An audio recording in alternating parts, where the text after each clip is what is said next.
Rugsėjo 1, laba diena Lietuva, toliau tęsia mokslo metų temą, mokslo metų pradžios temą. Mūsų studijoje Reda Gilytė, žurnalistė, irgi lankėsi vienoje iš daugelio rugsėjo 1 švenčių. Tai Karo akademija. Karo akademija. Ir pirmiausia, kalbant apie šventę, rugsėjo 1, tai ten, galiu pasakyti, nebuvo taip, kaip mes įsivaizduojame, to šventės, daugelių šurmulio. Ne, tai yra...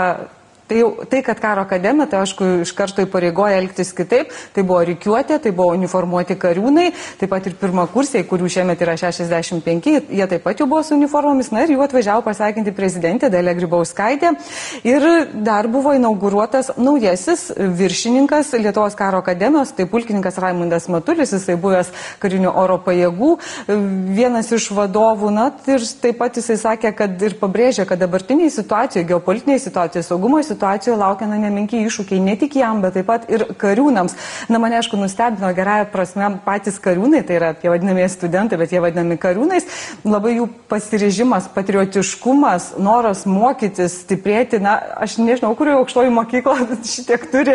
Na, iš tiesų ir merginos labai patriotiškos, labai tikrai karingai nusteikusios. Tai manau, kad tikrai Lietuvai nėra ko nerimauti. Ir beje, dabar kaip tik galite pasiklausyti, kągi jie mano apie mokslus. Kalbės du kariūnai ir taip pat prezidentė Kainai palinkėjo būtent šiems studentams.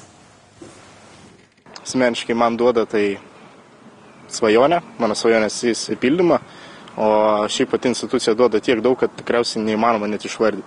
Tai yra, aš čia stiprėju fiziškai, psichologiškai, susirandu naujų draugų, dar geriau pradedu suvokti, ko noriu iš gyvenimo, gaunu žinių tiek mokslo prasme, tiek apskritai, kaip gyventi, kaip būti karininku ir tiesiog kaip būti geru žmogu. Tai didžiulė atsakomybė pirmiausia yra, žinoma, nes nuo mūsų daug kas priklauso, galbūt dar ne dabar, bet ateityje.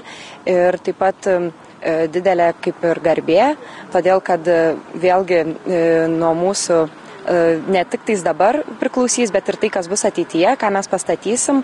Kaip ir minėjo kalbėtai šiandienas ar nesakė, jog nuo mūsų, tai mes priklausom nuo to, kas mus mokina, nuo mūsų dėstytojų ir taip pat manau, kad nuo mūsų priklauso, kas bus toliau, kaip vystysis visa situacija, kokie bus karininkai, galbūt kariai, kariuomenė visa ir Lietuva. Jūs esate būsimieji krašto apsaugos lyderiai.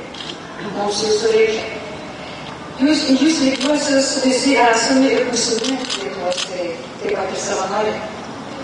Todėl labai kviečiu aktyviai siekti žinių ir tobulinti vadovavimo įgūdžius, kurių prireiks efektyviai, profesionaliai ir pilietiškai, bei patriotiškai Lietuvos kariuomenei.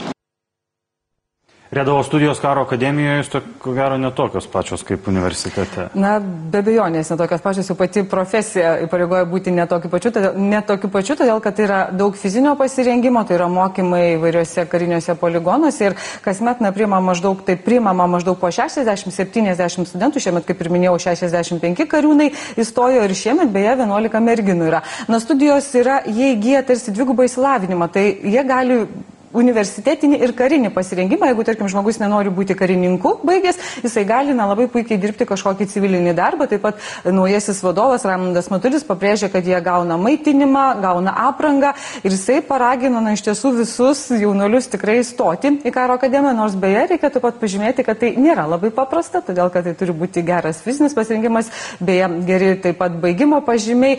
Tačiau pats mokslas, matyt, būna visko, nes šiandieną teko stebėti tokį šiek tiek aš net nustebau rikiuotėje, kai prezidentė atvyko ir buvo rikiuotė, ten truko maždaug apie pusvalandį, vienas po kito nualpo.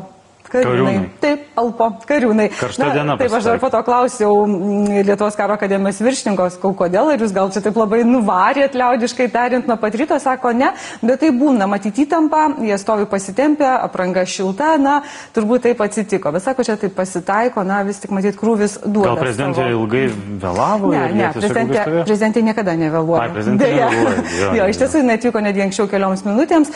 Na, buvo šiek tiek karšta, įtampa matyti rikiuotė, labiau, rugsėjo 1, gal čia po vasaro šiek tiek atsipalaidavę, nes jie, kiek žinau, atsipalaiduoti labai negalim, nes jie kažkokių taisyklių tikrai laikosi ir gyvenime ir patys tas sako, kad jiems tai yra primtina, tos tam tikros gyvenimiškos taisyklės, gyvenimiškos normos, kas, sakykime, ir tas šventimas rugsėjo 1 turbūt ne visada bus taip, nebus ten toks, kaip, tarkim, kitos aukštosios mokyklos. Didelis konkursas, norint įstoti Karo akademiją. Dabar bijau pasakyti, bet tai yra, taip.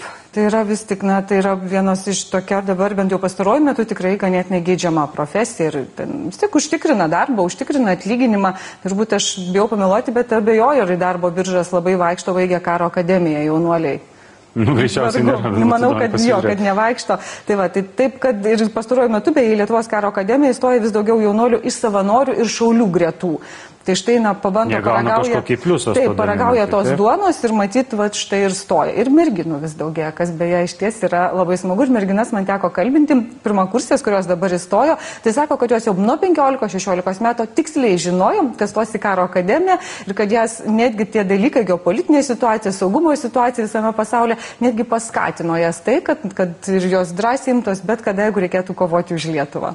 Ačiū, žurnalistė Reda Gilytė, tavo reportažas žiniose. Taip, jau bus ir 4 valandą. Tai po valandos plačiau galės visi pasižiūrėti, kaip jie atrodė karo akademijoje rugsėjo 1. Dėkui tau.